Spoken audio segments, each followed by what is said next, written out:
The scripture today is from Mark 6, 1 through 13, page 40 in the New Testament of your Pew Bible. Hear the word of the Lord. He left that place and came to his hometown, and his disciples followed him. On the Sabbath, he began to teach in the synagogue, and many who heard him were astounded. They said, "Where did this man get all this? What is this wisdom that has been given to him? What deeds of power are being done by his hands?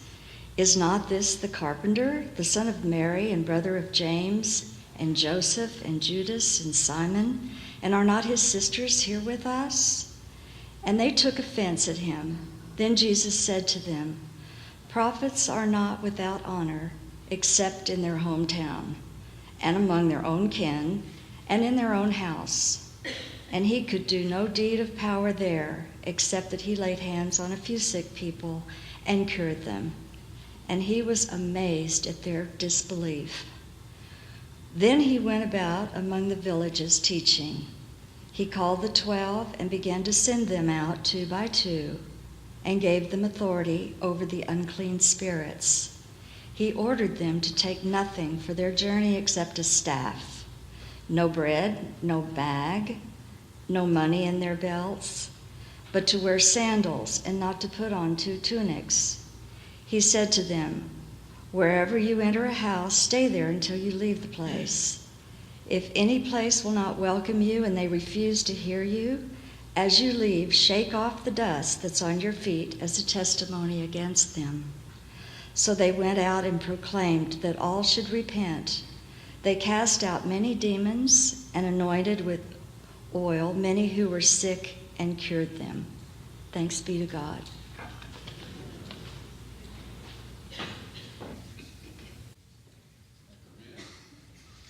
Well, almost every culture has in its foundational mythology a phoenix or a firebird. And the one that we Westerners are most familiar with is this Greek phoenix, which, like all such mythological creatures, is said to die in a burst of flame, only to be reborn anew out of the ashes. And because this mythological creature lives in this sort of constant cycle of birth and death and rebirth, the phoenix is, in most cultures, a symbol of renewal.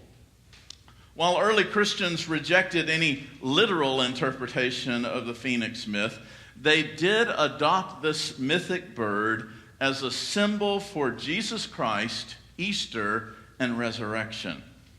And I think today it remains an appropriate symbol for any Christian who has had to face the reality of failure and the struggle to rise up from the ashes of some unrealized hopes and dreams, only to begin again with renewed vigor and faith. And you know, there are phoenix stories that actually abound in our culture. How many of you know the name of Colonel Sanders? Sanders, the founder of Kentucky Fried Chicken, started his dream at age 65 years old after receiving his first Social Security check of only $105. Realizing that he couldn't live on that, he decided he needed to come up with a plan for making some money in his old age. The only marketable skill that he had was frying chicken. And he thought, well, restaurant owners would love his secret recipe and use it. Then he thought their sales would increase and he'd get a percentage of their profit. So he drove around the country, knocking on doors, sleeping in his car, wearing, of course, his white suit. And his idea was rejected 1,009 times before someone finally decided to try it. How many of you know the name of Dr. Seuss? Dr. Seuss's first book, To Think That I Saw It on Mulberry Street, was rejected by 27 different publishers before he finally sold it. You know the name of John Grisham. His first book, A Time to Kill, took 3 years to write, was rejected 28 times until he finally got one yes for just a 5,000 copy trial run printing. And of course, today he sold over 250 million copies of his book worldwide. Steven Spielberg applied and was twice denied admission to the prestigious University of Southern California Film School. Instead, he went to Cal State University in Long Beach, from which he went on to direct some of the biggest movie blockbusters in history. Now he's worth a paltry $2.7 billion. And in 1994, he got an honorary degree from the film school that had rejected him twice. Michael Jordan was cut from his high school basketball team. And he turns out to be the greatest player of his generation, maybe of any generation. But his most famous speech begins with these words. He said, "I have missed more than 9,000 shots in my career. I've lost almost 300 games. On 26 occasions, I have been entrusted to take the winning shot, and I missed. I have failed over and over again in my life, and that is why I succeed." You see, we often make the mistake of thinking that people who are successful, that they never fail. But the truth is that they do fail, and often. And they let their failures inform them, but they do not let their failures define them. Now, in this morning's text, Jesus experiences failure and then offered advice to his disciples about how they should handle that when they find themselves and their message being rejected. Jesus, we're told, goes into his hometown of Nazareth. He teaches in the synagogue, but there are his old neighbors and his family. I mean, they knew him when he was a snotty-nosed little kid, when he had scabs on his knees, when he teased his little sisters and was bossy to his little brothers. And his father was the carpenter who fixed their roof and rehung their door when it came off the hinges. They knew him, and to them, Jesus was just no big deal. That's what Jesus was confronting. He was nothing special to these people. They thought he had nothing to say that they wanted to hear. They've known him too long and too well. And because they aren't receptive, he was unable to help them. Do you hear that? He was unable to help them. And I always thought Jesus could do anything. But apparently, he can't. He cannot unring a bell. He cannot change the past. And he cannot help those who will not be helped. And so when he's giving advice to his disciples about how they should go about doing ministry, he remembered that lesson and he advised them accordingly. He said, first, when you go out, travel lightly. Don't burden yourself with extra provisions trying to cover any possible eventuality. And this applies not just to your physical provisions, but also to your mental, emotional ones as well. Take your faith with you, but don't feel like you've got to pack every answer to every question in your mental suitcase. Give yourself the freedom to trust the Lord a little bit. Secondly, he says, be a good guest. If someone invites you to stay with them, accept gracefully and stay with them. Don't be moving around trying to get a better deal, a softer bed, a bigger honorarium. And third, if you go somewhere and they reject you or they refuse to listen to you, then leave. This business about shaking the dust off your shoes is an old Jewish ritual that people in those days practiced. If they went outside of Israel, when they returned and crossed the border, they would shake the dust off of their shoes, which symbolized that they were now cutting their ties with those who were not of their faith. And Jesus is telling us that really this is an appropriate ritual literally and figuratively, for anyone whose ministry is rejected.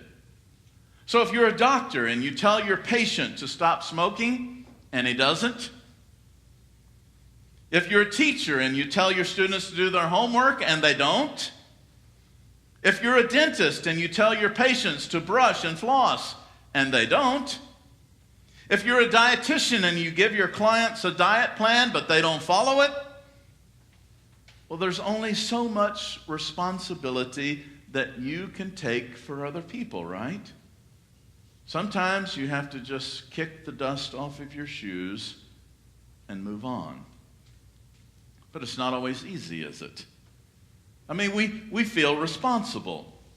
It's hard to just sort of cut those ties and move on.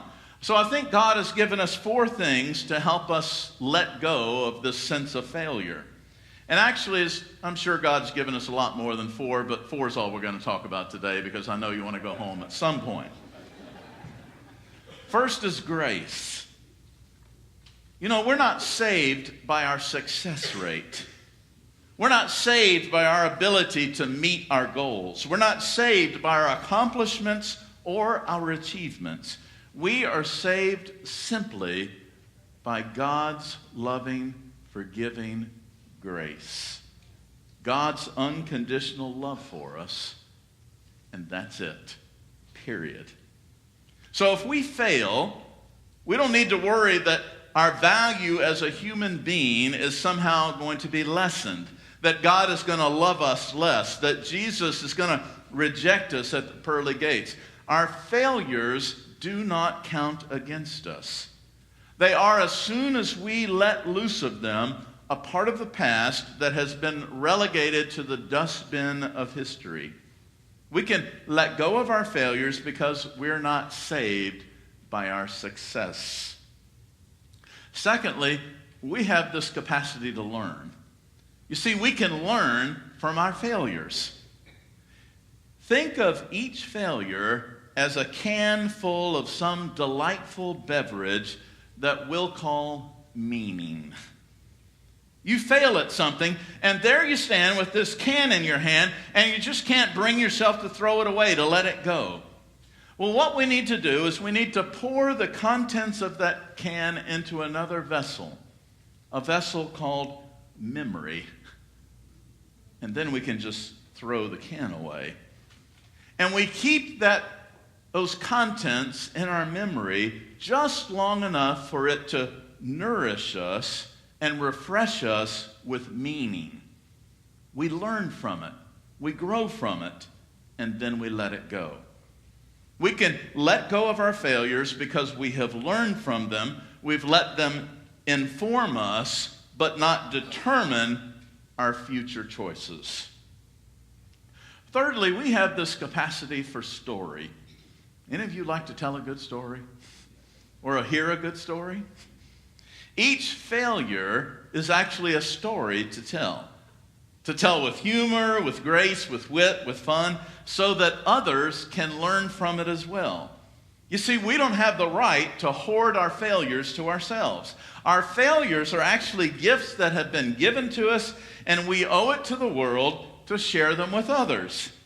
And one of the things that separates us from other animals is our capacity to learn from the experience of others. And so we dare not withhold that capacity from those who might benefit from it. You see, my experience can be of value to others, and my failures are as much a part of my experience as are my successes. But if all I share are my success stories, then I'm denying others a major part of the gifts that have been given to me. And believe me, I have lots of failures to share.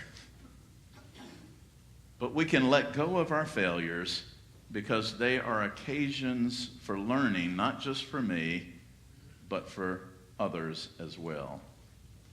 Fourthly, did you know our failures teach us empathy? They teach us what other people feel like. They expand our capacity for being with and going with others who are facing uncertain roads ahead. When I went through my divorce, I learned a lot about empathy. I think one of the greatest examples of this empathetic learning that I've ever heard is from a TED Talk by Dr. Abraham Verghese. Dr. Verghese gave one of the most beautiful and moving TED Talks I've ever heard. It was called The Doctor's Touch. And he concluded his speech like this. He said, "I'm an infectious disease physician, and in the early days of HIV/AIDS, before we had medications, I presided over many scenes like this. I remember every time I went to a patient's deathbed, whether in the hospital or at home, I remember my sense of failure. The feeling of, I don't know what to say, I don't know what I can say, I don't know what I'm supposed to do. And out of that sense of failure, I remember I would always examine the patient. I would pull down the eyelids, I would look at the tongue, I would percuss the chest, I would listen to the heart, I would feel the abdomen. And I remember many patients, their names still vivid on my tongue, their faces still so clear. I remember so many huge, hollowed out, haunted eyes staring up at me as I performed this ritual. And then the next day I would come and I would do it again. I recall one patient who was at that point no more than a skeleton encased in shrinking skin, unable to speak, his mouth crusted with candida, which was resistant to the usual medications. When he saw me on what turned out to be his last hours on earth, his hands moved up in slow motion, and as I wondered what he was up to, his stick fingers made their way to his pajama shirt, fumbling with his buttons. And I realized he was wanting to expose his wicker basket chest to me. It was an offering, an invitation, and I did not decline. So I percussed, I palpated, I listened to his chest. And I think he surely must have known by then that it was as vital for me to do that as it was for him to receive it. Neither of us could skip the ritual, which had nothing to do with detecting rails in the lung or finding the gallop rhythm of the heart failure. No, this ritual was about the one message that physicians have needed to convey to their patients. Although he says God knows of late in our hubris, we seem to have drifted away from it. We seem to have forgotten, as though with this explosion of knowledge, with the whole human genome mapped out at our feet, that we get lulled into inattention, forgetting that this ritual is cathartic to the physician, necessary for the patient, forgetting that the ritual has meaning and a singular message to convey to the patient. And the message, which I didn't fully understand even as I delivered it, but which I understand better now, is this: I will never, ever leave you. I will always, always be there. I'll see you through this. I'll never abandon you. I'll be with you until the end. Now, if only more physicians could learn this lesson. Friends, our failures in life can be painful, even heartbreaking. No one's denying that. But our faith offers us a choice. You see, my failures can be occasional chapters in the book that is my life, or they can be the whole book. I can, by God's grace, walk through them, learn from them, and then go on to the next thing, or I can choose to put down my roots there and dwell in them, which is usually painful and destructive. I can ignore them, or I can learn from them. Friends, we can, with time, come to see our failures as gifts given to us to share with others, along with the lessons that we have learned from them, so that we might pass them on, those important lessons that have become a part of who we are. But we have a choice. We can pretend they didn't happen. We can learn nothing and consequently let no one else learn anything either. But our failures can, if we wrap them in our faith in God and our love for each other, be amazing gifts that can heal, edify, encourage, and maybe even save those who are hurting, lonely, and lost. But the decision about what to do with those is up to you. My prayer is that you'll learn from them, you'll grow, and you'll share them with others, that healing may happen. Amen.